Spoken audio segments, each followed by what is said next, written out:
So friends, हम लोग अपने इलेक्ट्रोडायनामिक सीरीज जो डीजे ग्रिफिथ्स बुक को हम फॉलो कर रहे हैं, थर्ड एडिशन को। इसमें एक बहुत ही इंपॉर्टेंट क्वेश्चन है जो जो पूछा जा सकता है जो एडवांस में, वो है प्रॉब्लम नंबर 7.13। प्रॉब्लम नंबर 7.12 आप खुद से ट्राई कर सकते हो, वेरी सिंपल से, board level, class 10 12th level का है।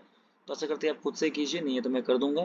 प्रॉब्लम नंबर 7.13 मेरे को लग रहा है बहुत अच्छा प्रॉब्लम है, तो मैं इसको डिस्कस करता हूँ।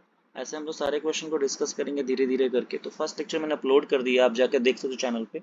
7.15 जो number of question, 101 number problem था, जिसमें एक लूप जो था वो मैग्नेटिक से धीरे धीरे बाहर निकल रही थी अंडर ग्रेविटी, और उसकी जो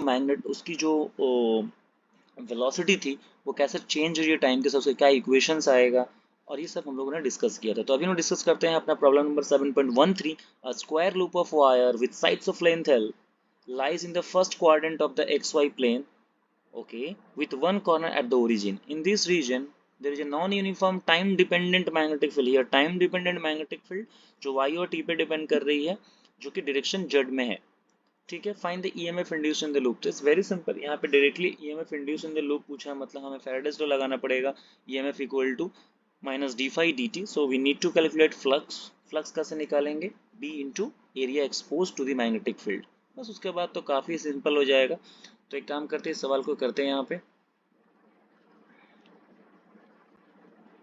ओके, तो हमारा ये प्रॉब्लम नंबर इलेक्ट्रोडायनामिक्स का 2 है, मैंने क्वेश्चन नंबर 2 में ले रहा हूँ, लेकिन ये प्रॉब्लम नंबर जो है वो है 7.12 ना। एक मिनट चेक कर लेते हैं। 7.13, सॉरी 7.13 ये सवाल है, ये डीजे ग्रिफिथ्स इलेक्ट्रोडायनामिक्स बुक का है। तो जो मैग्नेटिक फील्ड दी हुई है उसको नोट कर लेते हैं। K Y Q T square, magnetic field दी हुई है K Y Q T square Z cap. Okay, और ये जो स्क्वायर लूप है वो कुछ इस तरह है। इसकी कोई डायग्राम होनी चाहिए, फिगर तो दिया नहीं है। ओके, आगे दिया है क्या? नहीं दिया है, कोई बात नहीं। तो हम एक फिगर बनाते हैं यहाँ पे, ये इसको y कर लेते हैं और इसको x कर लेते हैं, राइट। और यहाँ पे एक स्क्वायर लूप बनाने की कोशिश करते हैं, कुछ ऐसे। ये मान लिए a है, ये भी a है, और मैग्नेटिक फील्ड जो है वो z कैप मतलब डॉट b है।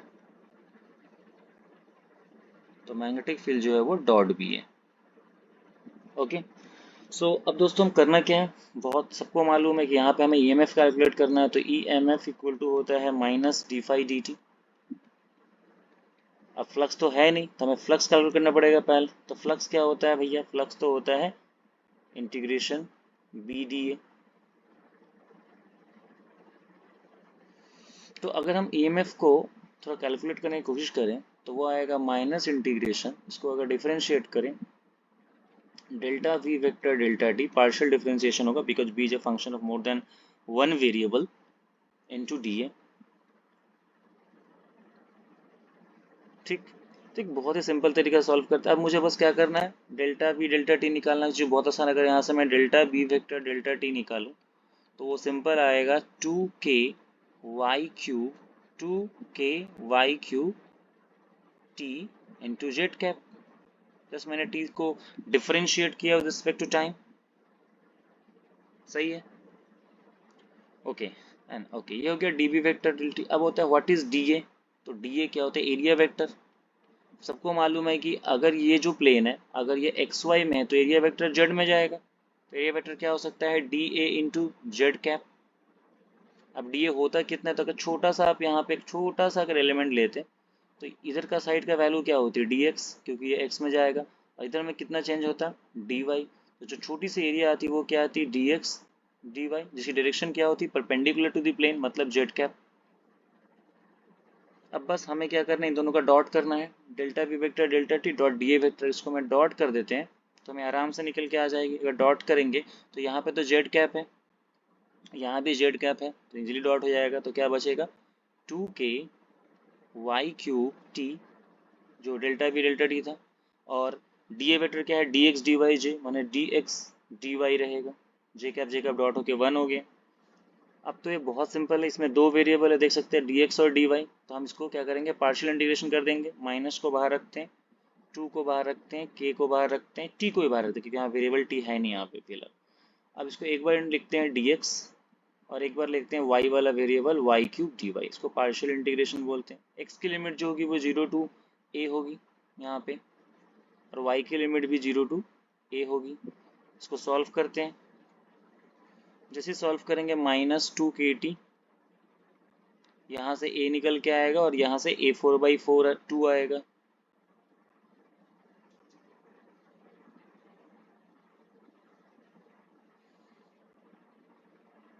a4/2 क्यों आएगा, a4/4 आएगा ना भाई। y3 है, y⁴ 4/4, यस y/4। तो सॉल्व कर लेते हैं, तो 2 कट गया, तो kt a⁵ आएगा विथ नेगेटिव। ये हो गई हमारी ईएमएफ। तो ये काफ़ी सिंपल सवाल था जिसको आराम से हम कर सकते हैं। ओके, तो काफ़ी आसान था। Thank you. नेक्स्ट सवाल में आएंगे हम लोग, और एक सवाल लेंगे, फिलहाल अभी रखते हैं।